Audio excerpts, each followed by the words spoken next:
kalinya yang membahas. Apakah dia kondisinya mabok, atau kondisinya tidak sadarkan diri, atau kondisinya dia dipaksa, atau keadaannya dia sedang tidur, atau keadaannya dia sedang tidak sadarkan diri. Nah, itu ditinjauan talak dari sisi pihak suaminya. Nah, lalu bagaimana sekarang dari tinjau dari pihak keadaan sang istri? Ini juga harus kita pahami sama-sama. Nah, ditinjau dari keadaan si istri, talak ini pertama ada yang disebut namanya tolak sunni, tolak sunni atau tolak sunnah. Apa itu tolak sunni atau tolak sunnah? Yaitu tolak yang dilakukan oleh si suami atau tolak yang dijatuhkan oleh si suami kepada istri yang tidak menyalahi aturan main yang ditentukan oleh syariat Islam. Itu namanya tolak sunni. Artinya apa? Secara definisi sederhananya, tolak sunni adalah tolak yang dilakukan si suami dan dia menjatuhkannya kepada istri. Penjatuhan tolaknya itu tidak berdosa. Nah, tolak yang dia lakukan itu tidak sampai membuat si suaminya dosa. Itu tolak sunni. Sebaliknya yang kedua, tolak bid'ah atau disebut tolak bid'ah. Tolakul bid'ah atau tolakul bid'ah, yaitu talak yang sebaliknya dari tolak sunni, yaitu tolak yang dijatuhkan oleh si suami kepada istrinya, yang kalau dia lakukan maka dia berdosa. Selain tolaknya juga sebetulnya sah jatuh. Nah, kondisi yang seperti apa tolak bid'ah ini? Kalau tolak sunni itu jelas, dia sah talaknya, jatuh talaknya kepada si istrinya, si laki-lakinya juga tidak berdosa. Talak bid'i yaitu talak yang dijatuhkan oleh si suami kepada si istrinya, kalau dia lakukan dia berdosa atau melakukan kesalahan dalam aturan main. Tetapi talaknya juga sah, tapi selain itu berefek dosa kepada si suami. Nah, lalu bedanya selain definisi itu, tolak sunni ini sangat menonjol perbedaannya dengan tolak bid'ah. Tolak bid'ah ini dijatuhkan manakala pertama istri sedang sedang haid. Dulu yang mana ini kemana orang yang hadir? Dulu ada seperti itu juga ya. Ada hadir yang tolak sedang haid. Ini kategori tolak bid'ah. Perempuan yang ditalak oleh suaminya, yang perempuan atau istri tersebut sedang dalam keadaan haid, ini kategori tolak bid'ah yang dilakukan oleh si suami. Jadi laki itu nggak boleh menceraikan istrinya sedang dalam keadaan haid. Alasannya adalah karena ya ayyuhan nabi, di surat At-Tolak yang pertama, ya ayyuhan nabi, ya idza talaqtumun nisa fatalliquhunna li'iddatihinna. Wahai nabi, apabila kalian, tapinya wahai nabi, apabila kalian, nah ini luar biasa Al-Quran. Artinya apa Pak? Tolak itu bukan aib seperti yang saya bilang pada pertemuan aku. Nabi juga sempat bercerai. Nabi itu ada yang dicerain Pak istri. Tolak itu bukan hal yang aib, bukan hal yang sesuatu yang tercela. Sampai jelas-jelas dalam Al-Quran dari sekian 114 surat, ya, surat nikah mah nggak ada, yang ada surat apa? Ya, surat tolak, surat talak. Nggak ada surat nikah, nggak ada surat. Berarti penting dipahami permasalahan ini. Dan secara pemahamannya, mafhum mukhalafahnya, kalau ada tolak pasti ada nikah. Jadi nggak perlu lagi dibuat satu khusus surat nikah, nggak perlu. Karena kalau ada talak pasti ada nikah. Jadi amrun muhim, perkara yang penting. Ya, seperti yang saya singgung dulu pada pertemuan yang lalu, tolak itu bukan suatu yang aib. Nabi juga pernah menceraikan istrinya yang bernama Maria Qibtiyah, yang ada munasabatul ayatnya dengan surat At-Tahrim. Ya ayyuhan nabi lima tuharrim ma ahallallahu laka tabtagi mardata azwajik. Ya, gara-gara ada dua istrinya, Siti Saudah, Hafsah, ya, dengan Siti Aisyah, ya katakanlah di situ radhiyallahu anha, ya berseteru untuk menggulingkan yang namanya itu perempuan salah satu istri Nabi yang bernama Maria Qibtiyah. Jadi diadakan konspirasi, ya seakan-akan kayak mempolitikan ini yang dua berkoalisi untuk menggulingkan yang satunya. Akhirnya sampai Nabi menceraikan itu yang namanya Maria Qibtiyah. Demi untuk apa? Demi untuk supaya yang dua ini senang. Gitu. Karena kalau nggak diceraikan seakan-akan Nabi akan diboikot oleh Siti Aisyah dan istri-istri yang lain. Nah, mengingat latar belakang Maria Qibtiyah ini dari kalangan budak yang merupakan hadiah dari Raja Muqawqis ketika dulu waktu awal-awal dakwah ketika di Madinah. Nah, jadi ya sampai-sampai Nabi menceraikan itu. Sehingga ditegur oleh Allah, lima tuharrimu ma ahallallahu laka tabtagi mardata azwaji. Ya, kenapa? Hanya karena ingin mendapatkan keriduan manusia, yaitu istri-istri yang lain dari istri-istri kamu yang lain, wahai Nabi, kamu sampai-sampai mengharamkan istri kamu yang satunya. Ya, akhirnya Nabi ambil lakukan kifarat, kemudian dituju lagi, ya sampai Nabi itu sumpah tidak akan pernah menyentuh lagi Maria Qibtiyah. Nah, di situ asbabul wurud dari ayat surat At-Tahrim yang pertama. Dan kaitannya, maka di situ Allah menegur di surat At-Talaqnya, ya ayyuhan nabi, idza talaqtumun nisa fatalliquhunna li'iddatihinna. Kalau kalian mau mentalak istri-istri kalian, maka talaklah yang sekiranya talak itu memperjelas masa iddahnya. Nah, jadi mentalak itu harus jelas masa iddahnya supaya ada, karena kan perempuan itu setelah ditalak nggak langsung begitu saja, Pak. Ada aturan mainnya, yaitu ada masa penantian, yaitu masa iddah. Iddah itu artinya menanti atau menunggu, ya. Kenapa harus ada menunggu? Ya, kenapa harus ada menunggu? Apa sih faedahnya iddah? Ya, faedahnya iddah adalah bahwa la taqtumu ma fi arhamikum. Jangan kalian sembunyikan apa yang ada di rahim-rahim kalian supaya jelas nasab. Dengan adanya iddah kan bisa jadi laki menceraikan suaminya, kan jelas putus perkawinan, atau misalkan sudah tidak ada nantinya akan hubungan suami istri lagi. Dengan adanya iddah, masa iddah itu, ternyata fungsinya kan si istri nggak bisa sembarangan kawin lagi cepat-cepat karena dia masih masa iddah. Secara 80% memang dia terpisah, tapi 20%-nya lagi dia ada kemungkinan akan kembali. Dengan adanya iddah itu, ternyata ya baru aja 2 minggu ternyata dia mual-mual hamil. Berarti ini anak siapa? Anak yang masih suaminya itu. Suaminya juga nggak akan memfitnah, ya nggak akan menuduh seenaknya bahwa yang ada di rahim istrinya itu yang baru saja ditalak 1 bulan itu adalah anaknya juga. Jadi untuk memperjelas itulah fungsinya itu. Kenapa sampai ada iddah?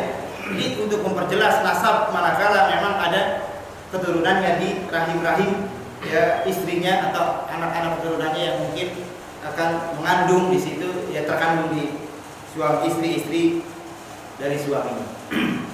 Ini istri yang sedang haid. Jadi istri yang sedang haid itu, ya, ini haram ya dilakukan oleh si suami. Tetapi persoalannya sekarang jatuh enggak?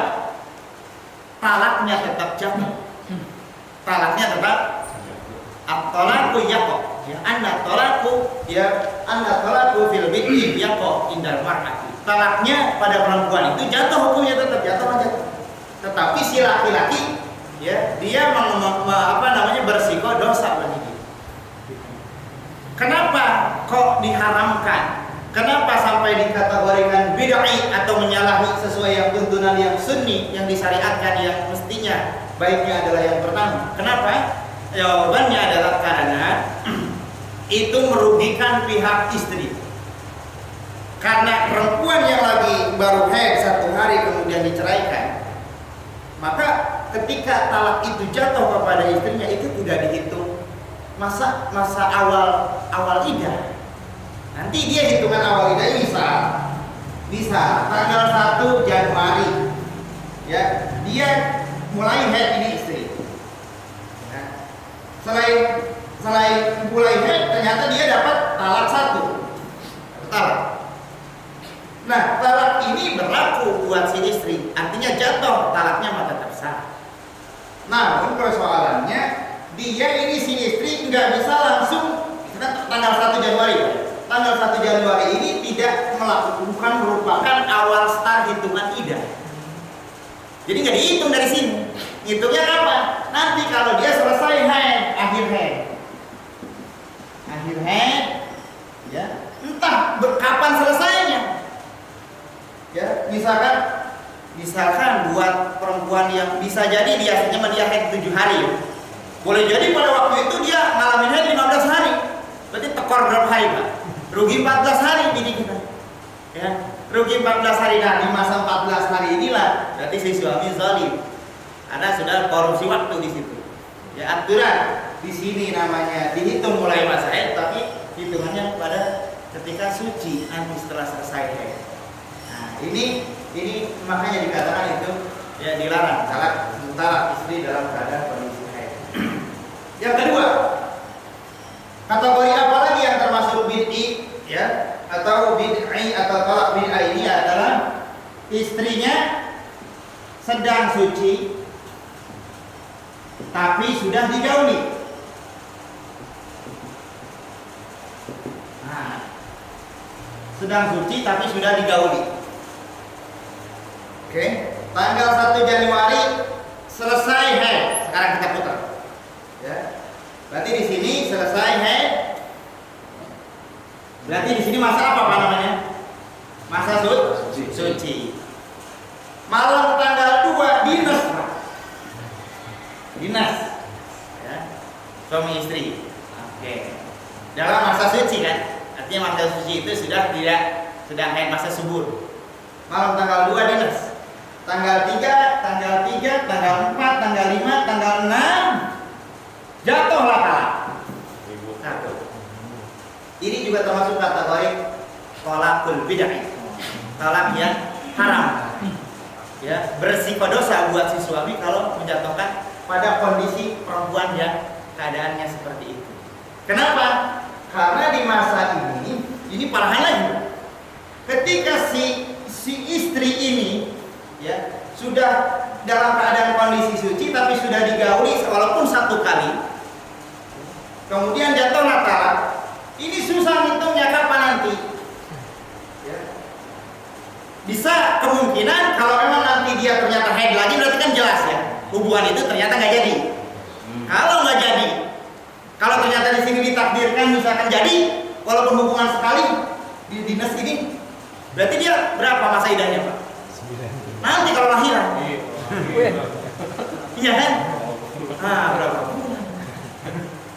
9 bulan, 9 bulan, jadi 10 bulan ke depan. Nah, ini kan memegang resiko waktu yang sangat berat ini si perempuan. Menyia-nyiakan. Mending tanggung jawab kadang-kadang. Nah, ini malamnya habis dinas, banyak nggak sedikit itu. Ya malamnya dinas, siangnya bertengkar, sorenya bercerai. Nah, itu sebetulnya ada dosa. Tidak dosa. Jadi logis, masuk akal. Kalau di masa suci ini, setelah masa suci datang haid, alhamdulillah. Tapi kan kita nggak bisa memastikan sesuatu. Mada taksibu goda dalam surat Al-Luqman. Kita nggak tahu apa yang akan terjadi besok. Boleh jadi Allah mentakdirkan dari walaupun hubungan yang segini, ya sesederhananya cuma 1 kali di malam tanggal 2 itu tadi dia dinas. Ya kan, kalau 1 kali di masa suci itu ternyata Allah takdirkan jadi, berarti 9 bulan ke depan masa idahnya. Tunggu sampai lahiran. Nah, kalau nggak di aturan main, nggak ikuti aturan main ini, Pak, bisa jadi mukhtalifun nasab namanya. Nasab itu jadi acak-acak. Ya, nasab jadi acak-acak. Maka tidak menutup kemungkinan gara-gara tidak paham urusan ya talak juga, talak sembarangan aja ya nantinya berefek kepada, bisa jadi. Kenapa sih ini hidup sempit aja? Ya walaupun udah gonta-ganti bini juga kagak mesat-mesat. Ya kan? Kali ganti lagi bini lagi. Ya tadi prosesnya nggak sesuai aturan. Nyerahin sembarangan aja. Yang ada malah makin banyak nyerahin, makin dia malah berefek kepada hal-hal yang negatif buat kehidupan. Waduh, udah ganti bini 3 kali katanya. Masih belum jaya-jaya juga. Ya. Ceraiin lagi. Ya kawin lagi, kawin lagi, nah, ya. Jadi nyerahin juga ternyata ya, ribet, ada aturan main, tidak bisa sembarangan. Ya. Karena di sini akan berdampak kepada kezaliman. Ya, sesuatu yang dosa nggak kerasa akhirnya, dosa tidak terasa. Buat si perempuannya nanti dia juga kalau nggak paham ini bahaya juga. Ya, dia kira namanya apalagi memegang pendapat mazhab apa yang namanya yang terkenal banyak di masyarakat, yang penting 3 bulan 10 hari aja. Udah pokoknya yang penting 100 hari, gue mau kawin lagi katanya kalau dia ngelamar gitu, gue mau gunting yang mau kagak kayak. Yang penting udah lewat 100 hari, nah ini kan salah kaprah. Kalau dia gunting ya dia harus bertahan, ya kan? Ini malah justru dengan dia hamil setelah habis ditalak sama suami yang pertama, habis masa iddah, katakanlah sudah 3 bulan, ya kan? Ternyata dari kondisi ini dia nggak head, ternyata malah hamil, ya kan? Malah ketakutan dia, ya siapa yang harus aku jadikan bapak katanya? Makanya mau tidak mau harus mencari apa namanya? Ya ganjel buat bapak si cabang bayi itu dong. Kok siapa cari bapak? Jelas anak suaminya, gitu kan? Malah mau nyari bapak lagi buat anak. Yang ada malah bercampur aduk akhirnya. Itu bocah itu nanti mana? Ini malah kalau dia kawin lagi malah bahaya, malah tambah dosa. Bahkan dihukumi zina, ya kan? Karena dia sama saja mengacak-acak susunan aturan nasab yang Allah telah tentukan, justru malah dicampur baur dengan orang-orang yang semestinya belum saatnya untuk hadir, yaitu suami yang berikutnya. Karena dia dalam masa idah, orang perempuan yang menikah tapi masa idahnya belum habis alias sebelum melahirkan, kalau dia hamil sama saja dia zina dan nikahnya tidak sah. Nikahnya tidak sah karena dia masih dalam kondisi idah, masih dalam kondisi penantian, yaitu penantiannya menantikan bayi sampai lahir supaya bayi itu tidak rusak nasabnya, bahwa bayi itu adalah tetap bernasab kepada mantan suaminya. Anak mah nggak salah, dan anak mah nggak ada hubungan dengan kondisi cerai atau tidak cerai, tetap nasabah kepada ayah. Nah, jadi istri sedang suci tapi sudah digauli, ini resikonya lebih berat lagi, ya lebih berat lagi. Jadi tunggu tetap. Ternyata sehingga kalau kita mau nyerahin juga harus lihat-lihat, Pak ya, harus lihat-lihat sikon ternyata. Ya, sehingganya Islam ini memang aturan yang luar biasa, nggak semerta-merta namanya. Walaupun ada kewenangan dari pihak suami, enggak ternyata ya diberikan oper seperti itu aja. Harus dilihat sikonnya, sikon kitanya, sikon istrinya, keadaannya seperti apa, baru di situ dieksekusi. Ya, diadakan apa namanya penjatuhan talak kepada si istrinya. Ini talak bid'ah, ya, talak yang ini. Yang ketiga, kategori masih masuk termasuk talak tinggi. Talak 3 sekaligus. Ini juga masuk kategori bid'ah, dosa. Dalam surat Al-Baqarah ayat 222, at-talaqu marratani fa imsakum bima'rufin aw tasrihun bi ihsan. Talak itu marratani, Allah yang menghendaki, yaitu 2 kali, yang mananya tafsirnya adalah sekali setelah sekali. Allah maunya ya silakan, kalau kalian di antara rumah tangga kalian ada perselisihan ternyata sudah tidak bisa dibenahi lagi, silakan talak, ya kan? Tapi sekali, kalau ternyata rusuk lagi, ya bercerai lagi, sekali lagi. Bahkan kalau sudah 3 kali, udah ada aturan. Ini sekaligus, berarti ini nafsu. Al-Quran mengatur marrotani, maksudnya adalah supaya bertahap. Karena apa? Manusia muqallibal qulub, ya, artinya kan selalu berubah-ubah. Jadi jangan sampai ada penyesalan, ya kan? Kalau sudah namanya jatuh kata sampai sudah, apalagi nanti termasuk di sini nanti termasuk kategori 1000 itu tetap 3. Ya, saya talak kamu 1000, misalkan gitu ya. Ada dulu di zaman sahabat Samit bin Ubadah, ya, kakeknya pernah nalak dirinya itu sebanyak 1000. Di zaman Nabi pernah terjadi. Lalu dia mengadu, ya sahabat Ubadah itu, wahai Rasul, kakek saya konon pernah mentalak istrinya sebanyak 1000 kali. Bagaimana itu? Ya, jawab Nabi, ya sesungguhnya kakek kamu bukanlah orang yang bertakwa, karena dia sudah ya bermain-main dengan urusan agama, dan dia sudah ya apa namanya menyalahi tuntunan syariat yang baik, yang pada kesimpulannya hakikat jatuhnya talak itu tetap hitungannya pada hitungan talak 3. Adapun yang 997 kali itu adalah ya diibaratkan bilangan dosa yang dilakukan oleh kakek kamu. Jadi semakin banyak kita aksi, yang makin banyak dosa. talak kamu 1 miliar, mengikuti nafsu gitu ya. Kan gitu. Waduh, talak 1 miliar, saking emosinya, ya, saking emosinya, ya, saking namanya udah enaknya waktu perempuan, ya, sampai seberonjong gitu ya. Gimana tuh kalau seberonjong? Ya, seberonjong, gitu. Nah, ya seberonjong. Seberonjong kan berapa ikat rambutan? Kita ribet hitungin. Apa maksudnya dia seberonjong? Ya, ini talak 3 sekaligus. Ini juga termasuk kategori thalaqul bid'i, talak yang ya haram dilakukan oleh seorang laki-laki atau suami jika dijatuhkan kepada istrinya, tetapi talaknya tetap sah. Talaknya tetap sah. Ya, karena talak itu dia jika kondisi dia tetap ditimbang lagi kondisi laki-lakinya selagi dia masih sadar atas pilihan dia sendiri, bukan dipaksa, bukan juga karena dia mabok, bukan juga karena dia lindur. Makanya kan harus ditimbang. Maka kalau kita untuk menjawab persoalan, ada persoalan bagaimana talak misalkan kondisinya misalkan seperti apa, ya itu harus dilihat dulu bagaimana sikap laki-lakinya, bagaimana kondisi perempuannya, ya, bagaimana latar belakang persoalannya, baru kita ambil kesimpulan jawabannya. Sehingga nggak bisa sepihak, tidak bisa sepihak. Maka kemudian masih talak ditinjau dari sisi keadaan istri. Yang ketiga adalah talak raj'i. Ini adalah istilah. Talak raj'i itu adalah talak yang dari kata roja. Roja itu pulang atau rujuk. Bahasa kita itu kadang-kadang ya dalam lagu juga itu ada aknya Pak tambahan. Apa Pak? Ada aknya.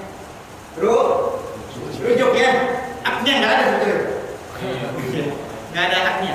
Ya, ya ada rujuk. Rujuk pakai air. Ya. Bukan rujuk.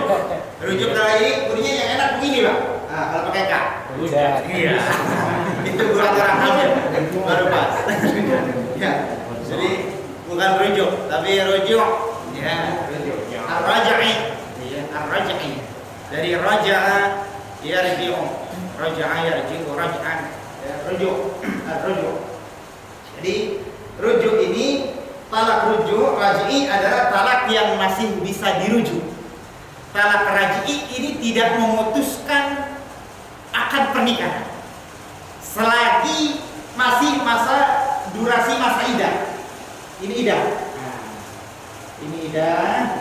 Selagi idah belum habis maka statusnya dia talaknya talak raj'i. Kita talak satu nih. Kita talak satu istri kita yang memang masih dalam keadaan subur, masih biasa suka mengalami haid, masih suka mengalami ya masa subur, maka dia itu kan salah satu guru 3 kali haid, ya, masa idahnya 3 kali haid. 3 kali haid. Kita talak dia dalam keadaan suci. Lagi-lagi kita lakukan talaknya secara talak sunni, ya, dalam keadaan suci dan tidak digauli, baru kita jatuhkan talak. Itu namanya talak ya disyariatkan. Dan kita ya bisa jadi malah berpahala kalau memang itu sudah jalan keluar yang paling akhir.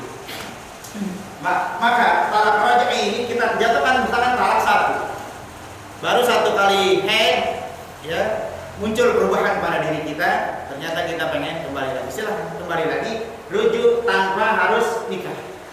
Biduni nikah, tanpa nikah. Jadi dia ini tanpa nikah lagi, silahkan rujuk. Nah, kalau rujuk Pak, patut pakai saksi 2. Kalau bercerai nggak perlu pakai saksi, berdua-dua aja jadi. Kalau misalkan mau nolak, tapi kalau merujuk perlu pakai saksi. Gitu. 2 orang, ya, perlu pakai saksi. Cerai, ya, jatuh dia tanpa seorang saksi. Untuk apa? Oh, kenapa nggak perlu pakai saksi? Untuk supaya ikhtiyaran bainahuma, supaya betul-betul bisa menjaga diri di antara keduanya dan jangan sampai bermain-main dengan. Meskipun tidak ada saksi, itu akan ya tetap bisa jatuh jika dilakukan oleh seorang suami kepada istrinya. Maka tapi kalau rujuk itu harus pakai saksi bahwa saya mau rujuk ya dengan istri saya, dan itu ada ijab qabul dengan bahasa yang bisa dipahami, tidak perlu ya bahasa yang misalkan muluk-muluk, tidak. Ya, maukah kamu kembali kepada saya? Kan, kata si lakinya, ya, jawab si istrinya yang sudah ditalak tapi masih dalam masa idah, ya, ya, bagaimana ya bang ya? Iya mau aja, ya. gimana bagaimana? Iya dah katanya iya. Ya udah jadi. Ya, berarti kalau ada ijab kabul mau nggak? Mau. Ya udah. Ya udah jadi. Rujuk. Ya, musafahah selesai. Sudah, silakan ya bersanding lagi. Ya, sebagaimana ya semula. Nah, kalau dia talak satu, Pak, kita talak satu istri kita yang masih subur, kan idahnya 3 kali haid. Kemudian udah habis masa idah, maka statusnya menjadi bain. Nah, ini bain. Statusnya menjadi bain. Ya. Jadi kalau gitu talak bain itu apa? Talak bain adalah talak ya yang dijatuhkan kepada istri, kemudian masa idahnya sudah habis, sehingga ya kan si suami tidak bisa rujuk secara otomatis tanpa akad nikah. Kalaupun dia mau rujuk silakan, tapi dengan dinikahin jadi dengan nikah baru, karena idahnya udah habis. Ya kan? Misalkan 3 kali haid, ya kita akumulasikan secara waktu katakanlah 3 bulan, gitu ya. Ternyata kita sudah ceraikan istri kita dan sudah habis masa idah, sudah 5 bulan kemudian kita pengen balik lagi, ya kita boleh balik lagi, tapi nggak bisa balik lagi cuman secara ya basa-basi gitu aja, nggak bisa. Harus dengan nikah yang baru, mas kawin yang baru, saksi sebagaimana biasa. Iya, ada mas kawin, nikah menjadi nikah baru, nikah lagi. Ya, kalaupun mau pesta lagi silakan pesta lagi, undang lagi. Ya, nggak apa-apa. Nah, ini pun dia lagi katanya. Ya, nggak apa-apa. Ya. Ternyata Pak dalam bab walimah itu orang itu ya termasuk juga hal yang mustahab dianjurkan mengadakan walimatul arus gitu ya, atau apa namanya resepsi pernikahan itu boleh setahun sekali, itu boleh. Kita jadi pengantin ya. Nah, boleh. Cuman permasalahannya di kita ini kan bukan cuma masalah resepsi, tapi ada implik-impliknya kan.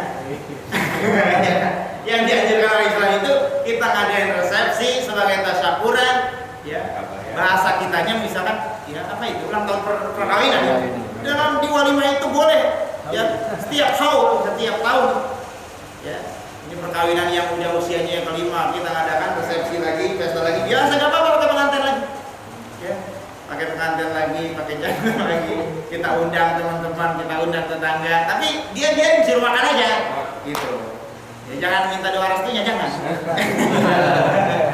Khusus itu pesta makan aja tasyakuran gitu ya, jangan. Nah ini yang jadi musola kan itu, jadi musola. Iya, yang jadi musola itu kan yang jadi anggota kan seperti itu. Nah, talak, kita kembali kepada talak bain. Jadi talak bain adalah kriteria atau definisinya adalah talak yang dijatuhkan oleh si suami kepada istrinya, tetapi sudah habis masa idahnya, sehingga dia tidak bisa kembali kecuali dengan cara nikah yang baru, mas kawin yang baru, apa namanya ijab kabul yang baru, dan seterusnya sesuai dengan rukun-rukun nikah sebagaimana mestinya. Nah, talak bain yang seperti ini dikategorikan bainnya bain sugro, bain kecil. Sugro itu kecil, bukan sugro ya. Nah, sugro, ya. Sugro itu kecil, sogir. Ya.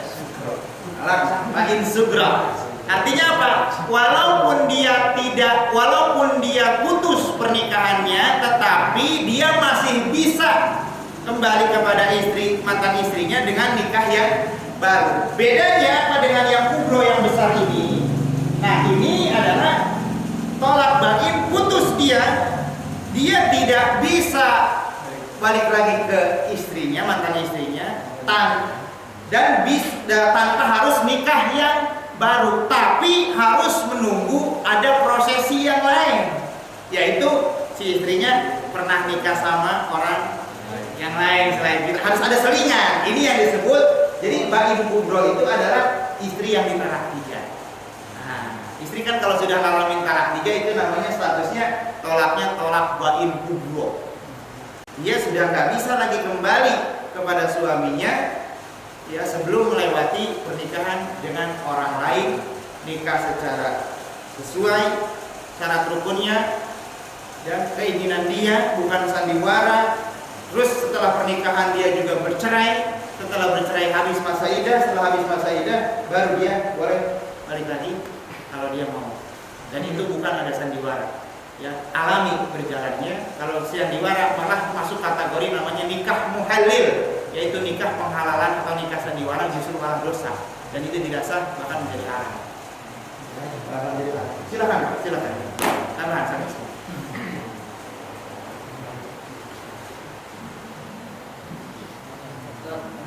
Misalnya tolak lain ketika umroh, misalnya itu di rekayasa, misalnya ya, kalau istri saya misalnya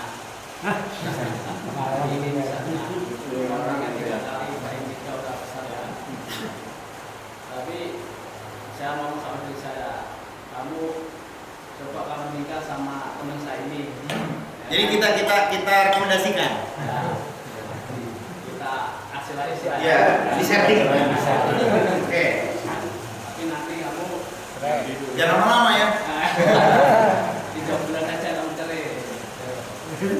Itu kan sudah rekayasa. Itu namanya termasuk kategori nikah muhalil, nikah untuk penghalalan supaya kita bisa balik lagi. Iya. Maka di skenario kan seperti itu. Iya. Itu termasuk kategori nikah sandiwara.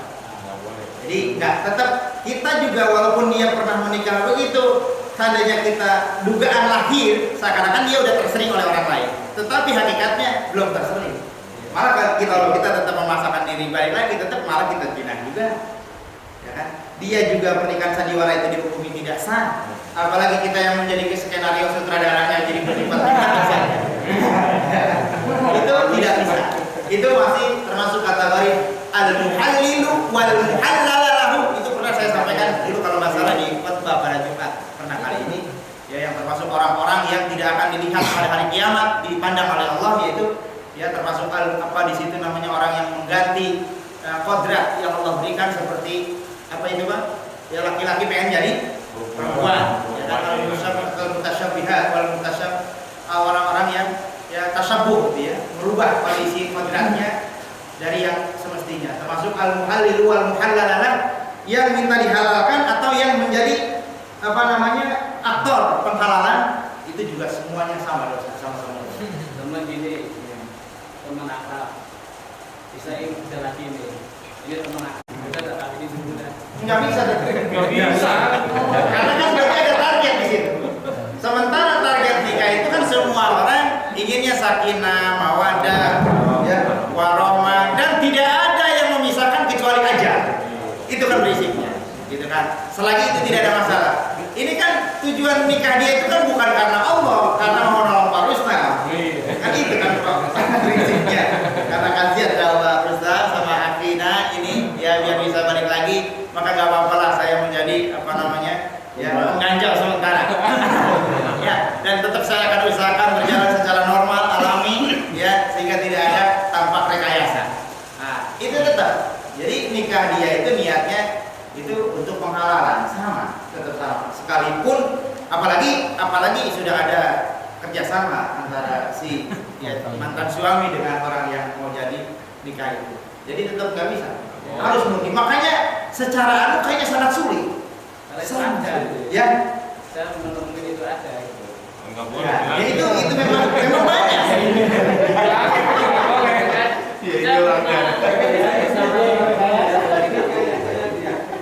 Karena itu udah dia tinggal tolak PM-nya ketika itu. Iya, kalau lain kubro udah. Kubro itu karena dari itu ada temannya tiba-tiba nyelonong aja nikahin sama dia. Ditunggu-tunggu dan dicerai-cerai. Wah, kan begitu. Ya, sudah saya. Itu sudah murni, itu bagus. Ya, nanti dia memang sudah senang bahagia sama yang itu. Itu kenapa harus kita mengganggu ketenangan dia? Cari aja lagi yang lain. Jadinya ketemuan jadi gak jadi dulunya rapat sekarang lenggang. Malah jadi renggang. Ini makanya ternyata sulit untuk permasalahan pernikahan itu karena tanggung jawabnya dunia akhirat gitu ya. Magar makan dan itu banyak kasus memang yang muhalil itu atau hanya untuk penghalalan sehingga dia memasang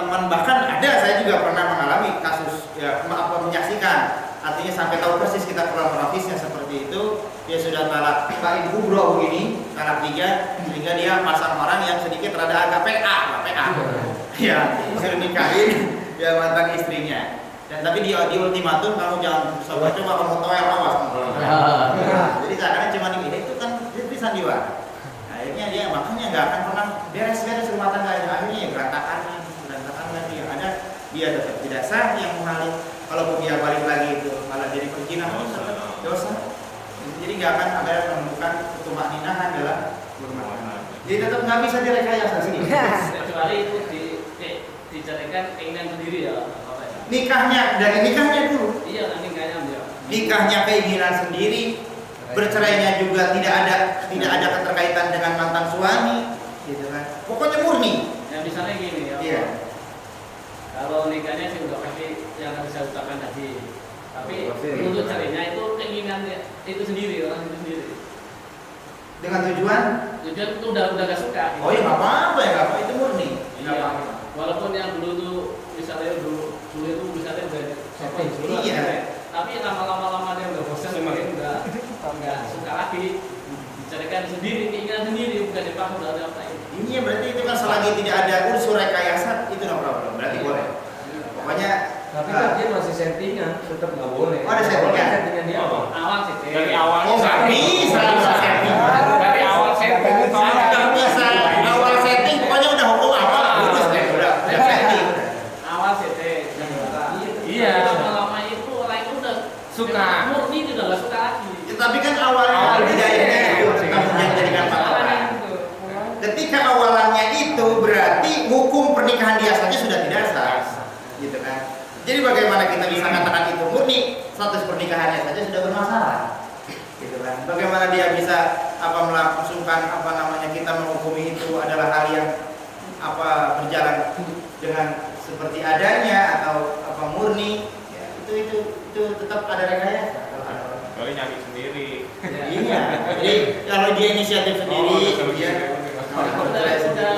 udah inisiatif sendiri. awalnya kan rekayasa. Terus karena dia masih saya Nggak bisa. Tetap itu muhalil. Iya, tetap muhalil. Karena kenapa muhalil ini nggak dibolehkan, Pak? Yaitu dia tadi. Jadi nikah itu memang hal yang terkesan main-main, tapi bukan untuk dimain-mainkan. Nikah kan main-main, Pak. Cuma aku nikahkan kau ya dengan putriku yang bernama Fulana binti Fulan dengan mas kawin, ya kan? Satu gram bikin masak selesai. Itu doang, Pak. Mudah banget. Tapi kan resikonya dunia akhirat sejak detik itu. Gitu kan? Malaikat yang seluruh malaikat menjadi saksi, Allah menjadi saksi, dan itu ya hal perkara yang amrun kabir, perkara yang sangat besar. Kenapa besar? Menghalalkan yang tadinya halal. Itulah kenapa dikatakan besar. Tadinya kan boro-boro kita main peluk-pelukan megang saja haram sama main muhrim. Tapi setelah jadi dengan ijab kabul itu mau ngapain juga silakan. Ini makanya jadi nampaknya secara prosesinya mudah sekali. Tapi setelah itu tanggung jawabnya, masya Allah, ya sangat besar dunia akhirat. Jadi nggak bisa sedikit pun ada konspirasi. Iya, biasanya ya ada itu. Iya. Di kalangan Memang banyak. Memang Memang kalangan satu juga ada, Iya. kalangan tahun juga ada kadang-kadang. Memang ada. Iya. Jadi makanya kita harus hati-hati betul, apalagi sebagai para penghulu gitu ya. Para penghulu ini kalau yang ininya bab ini kurang hatam, ini bisa bahaya. Ya kalau bukan cuma bab nikahnya aja, bab talaknya juga harus hatam. Ya, harus hatam. Sebab kan dia menikah lagi karena ibu cerai. Ya, kan? Harus diteliti betul itu analisa seperti apa proses perceraiannya dan seperti apa keadaan situasi yang benar. Silakan ada lagi. Pak Ustaz, kalau kita merujuk ke undang-undang pernikahan, kalau melihat talak itu begitu susahnya kalau melihat dari sini. Sedangkan di pengadilan agama misalnya kan, kayak di artis-artis itu kayak gampang banget gitu. Apa betul undang-undang pernikahan itu mengacu ke talak-talak seperti ini? Tidak 100%. Kalau mengacu kan begitu susah begitu kan. Tapi kalau kayaknya memudahkan begitu, apa mereka tidak hakim-hakimnya itu hakim-hakimnya kalau tidak pakai ini mereka susah juga. Apakah nanggung dosa enggak? Ya jelas. Ini ilmu itu kan ada fardu ain, ada fardu kifayah. Fardu ain itu yang harus dikuasai oleh setiap kepala. Fardu kifayah itu boleh seorang mewakili, misalkan ada 100 orang, 1 orang ada yang paham itu cukup. Nah, fardu ain itu kayak sholat kan fardu ain. Karena kita sudah wajib sholat. Puasa itu fardu ain, hukum ilmu puasa. Karena kita sudah wajib melakukan puasa. Nah, kondisi sekarang kita kan sudah keluarga, maka harus tahu seluk-beluk tentang ilmu keluarga.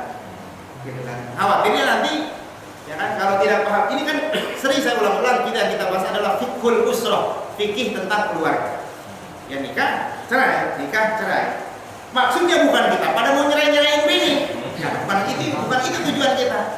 Naudzubillah, kita mengharapkan keluarga yang harmonis. Kita mengharapkan keluarga punya istri, tidak ada yang bisa memisahkan kecuali ajal. Kita mengharapkan punya istri sampai langgang, bahkan anak-anak yang soleh, yang soleha. Tetapi justru dengan pahamnya ini kita berusaha jangan sampai kita menyentuh ke sini karena kita ngerti. Kan gitu. Jangan sampai, kata Umar bin Khattab, Anda tidak akan bisa menghindari keburukan kalau Anda tidak paham keburukan. Anda tidak akan bisa menghalangi duri-duri kalau Anda nggak kenal mana yang disebut duri. Nah, yang ada kita pada berdarah. Kita kira itu kue, kita injek aja. Gitu. Ini bukan maksud kita mau nyerahin istri, nyerahin bini, atau kita serta-merta mau otoriter ya dengan kewenangan. Justru kita ya supaya bisa jaga tetap eksistensi ya, fungsi kita sebagai kepala rumah tangga, istri kita sebagai ratu di rumah, anak-anak kita sebagai makmum kita. Ya, naudzubillah kita tidak mengharapkan perpecahan di antara suami istri. Tetapi Islam tetap memberikan solusi. Karena tidak semua orang rumah tangganya langgeng.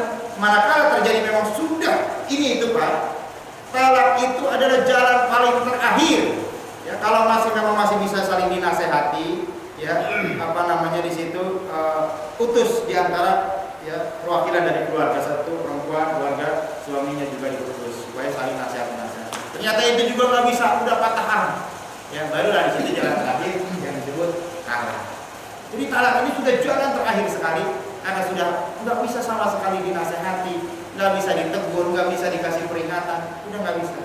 Sementara tujuan pernikahan adalah supaya dapat ketentraman. Berarti kan bertolak belakang dengan tujuan. Ya sudah. Ya, Allah akan menjamin. Mudah-mudahan ketika dia mendapatkan pasangan yang baru, Allah pun akan memberikan ketenangan yang baru. Dia juga sama akan mendapatkan kebahagiaan yang baru. Nah, jadi tetap Islam harus ada solusi manakala terjadi kondisi yang sudah fatal dan harus melakukan apa? Islam sudah berlaku. Nah, kondisi undang-undang yang ada di Indonesia tidak 100% menggunakan yang ada fikih dalam fikih Islam. Ya, walaupun itu tetap bersumber dari sumber-sumber Islam, tapi tidak secara rinci. Kenapa Pak? Karena memang yang masih rancunya di Indonesia bukan cuma orang Muslim, ya kan? Tetapi ya, yang non Muslim, yang Kristen, yang ini itu semuanya sidangnya di pengadilan agama. Dan selama ini pengadilan agama yang ada cuma pengadilan agama Islam, nggak ada pengadilan agama Buddha. Jadi makanya masih kolaborasi, ya kan? Nah, itulah pertimbangan para aparatur pemerintah kita. Jadi nggak mutlak semuanya hukum Islam, nggak mutlak hukum Quran hadis. Ya, orang Buddha juga bercerainya tetap namanya di pengadilan agama. Ya kan? Sehingga mereka keberatan kalau semuanya mutlak aturan main Islam karena dia bukan orang Muslim, gitu kan? Sehingga ya tidak bisa, gitu kan? Sehingga buat kita, buat umat Islam, ya buat kaum muslimin tetap yang kita acuan ya fikih Islam yang berlaku sesuai tuntunan Al-Quran dan Sunnah. Secara birokrasi tetap kita ikutin aturan main ya departemen agama atau pengadilan seperti itu. Satu lagi, Silakan. kalau mengacu ke sana berarti orang hamil nggak boleh nikah. Orang hamil? Hamil duluan. Iya, betul. Nunggu. Hamil apa dulu? 2 minggu. Ya, tahu juga ada. Hamil Hamil itu kan banyak. Hamil 2 minggu. Ada yang hamil punya suami, Nggak punya mungkin. ada yang hamil nggak punya suami. Ini contoh ayat ting-ting gitu lah. Ayat ting-ting lo dalam keadaan hamil cerai gitu kayak waktu itu. Nah seperti itu gimana hukumnya? Oke, bagus. Kayak ting-ting ya. Tolakul hamil, mentalak istri yang hamil. Yazuzu tolakul hamil fi ayyi waqtin sya'a. Boleh mentolak istri yang lagi bunting hamil. Ya, itu juga ya. lagi hamil, kapanpun kita mau. Karena jelas idahnya, masa idahnya jelas. Iya benar. Ketahuan. Iya, bahkan yang pernah dulu saya singgung, idah itu bisa beberapa. Kalau buat orang hamil ini sangat bervariatif, Pak. Ya kan? Kalau istri kita lagi hamil 9 bulan, kita ceraiin dia. Ya, kita ceraiin usia 9 bulan. Ternyata habis diceraiin 3 hari kemudian lahir. Habis gak idahnya, Pak? Habis gak idah? Habis, cuma 3 hari doang. 3 hari doang, karena idahnya orang hamil cuma 3 hari. Atau lebih ekstrimnya lagi. Pagi-pagi kita ceraiin, sore beranak. Yang kesannya beranak. Habis gak idahnya, Pak? Habis, selesai. Karena idah dia cuma sampai beranak. Nah, gitu. Saking kagetnya beranak dicerain. Habis sudah idahnya. Jadi seandainya mau bersikap ekstrim ini si perempuan, ya, yang cuma beberapa menit saja mengalami masa idah, ya, kalau dia mau dapat lawan lagi, calon suami, dia mau nikah lagi boleh, ya, boleh. Ya, bangun beranak langsung nikah lagi, gitu ya. Tapi yang keterlaluan, ya. Yang jadi permasalahan suaminya mau nggak nikah sama calon pengantin istrinya yang sedang mengalami nifas kan ini. Kan nifas. Sementara nifas harus 40 hari ke depan. Secara teknis prosedural boleh dia nikah lagi. Karena idahnya habis. Tapi kan yang jadi permasalahan lakinya mau nggak calon lakinya? Puasa dulu. Gitu ya. Paling sebaiknya sudahlah nifas aja dulu. Baru nanti akannya. Jadi mentalak orang hamil boleh. Boleh. Yang yang Bapak maksud mungkin mentalak orang hamil ya. Menceraikan orang hamil. Bukan menikahkan orang hamil ya. Dan boleh nikah lagi nggak? Maksud dilanjutin itu. Ada juga yang nikah dalam keadaan hamil. Nikah celaka, nikah celaka, hamil celaka, hamil kecelakaan. Iya. Ini panjang sekali pembahasan hari ini. Harus dilihat kiri kanan depan belakangnya dulu. Nanti itu saya akan angkat satu bahasan khusus. Ya, pernikahan namanya nikahul hamil. Ada khusus nikahul hamil karena ya memang ini banyak terjadi di dalam masyarakat kita. Jadi seperti apa dan kita akan lihat rujukan bagaimana pendapat dari para ulama fuqaha, indah Hanafi, indah Maliki, indah Syafi'i, indah Hambali, wahyu tarik dan lain sebagainya. Dan kita mau pakai yang mana sehingga mana yang dijadikan tindakan dalil oleh mereka dan seperti apa konsekuensinya. Jadi itu tema spesial itu. Iya. Insya Allah minggu yang akan datang kita akan nikahul hamil. Jadi kalau tolak hamil ada kaitan sama ini. Sebetulnya itu masuk ke nikah gitu. Karena itu masuknya ke pernikahan. Jadi mentalak orang hamil boleh. Bahkan yang terbalik, iya kan terbalik Pak. Yang ada di masyarakat kita, nalak bini yang sedang bunting maka gak mau. Iya kan? Sia-sia. Katanya gimana bini lagi bunting dicerain. Ya, boleh secara prosedural. Ya kan? Yang dilarang itu lagi Mungkin nggak boleh karena kemanusiaan aja lagi hamil. Nah, kemanusiaan. Lagi-lagi ternyata kalau kita lihat dari sisi naluri kemanusiaan atau secara hukum manusia, gitu kan? Ternyata kan permasalahannya talak walaupun dalam keadaan normal juga, kalau dilihat secara manusiawi semua juga nggak manusiawi. Yang namanya menceraikan itu, jangan atau mentalak. Tetapi di sini kan kenapa diadakan aturan yang seperti itu untuk memperjelas pihak si istrinya. Bahkan bisa jadi menguntungkan. Ya. Jelas kalau orang menceraikan ini lagi yang banyak dilupakan atau dilalaikan oleh kalangan laki-laki, menceraikan perempuan kemudian tidak tanggung jawab urusan nafkah. Selama istrinya mengalami masa idah maka tetap dia berkewajiban menafkahi. Kalau dia tidak nafkahi dosa lagi. Jadi kita cerai. Salah satu, tidak kan? Masa idah. Terus harus wajib nafkahi. Karena dia masih status masih ada ikatan selama idahnya belum habis. Karena kita kalau mau balik lagi cukup dengan kamu mau kembali kepada saya, dia mau selesai ya. Dia wajib memberikan nafkah. Kalau tidak, anak kalau apalagi punya anak. Kalau anak tidak putus nafkah. Buat si bapak anak nggak putus nafkah. Selama anak itu belum dewasa dan belum bisa mencari nafkah sendiri, tetap itu tanggung jawab ayahnya walaupun sudah mencakup rumah tangga. Kadang-kadang kan perempuan yang dibebani, ya kan? menyusuin juga, gendong juga, nyumpul juga, nuntun juga. Kakinya apa? Lebih bicara. Masya Allah, ini kan kasihan, ini banyak namanya ayam. Janda itu pada dalam bahasa Al-Quran ayam. Apa Pak? Ayam. Ayam, ada ayam. Ya, fankihul ayam minkum, nikahilah orang-orang yang sendirian. Ayam minkum, di antara mereka, di antara kaum muslimah. Jadi janda itu apa Pak? Ayam. Ya, ada apa? Ya, kosakata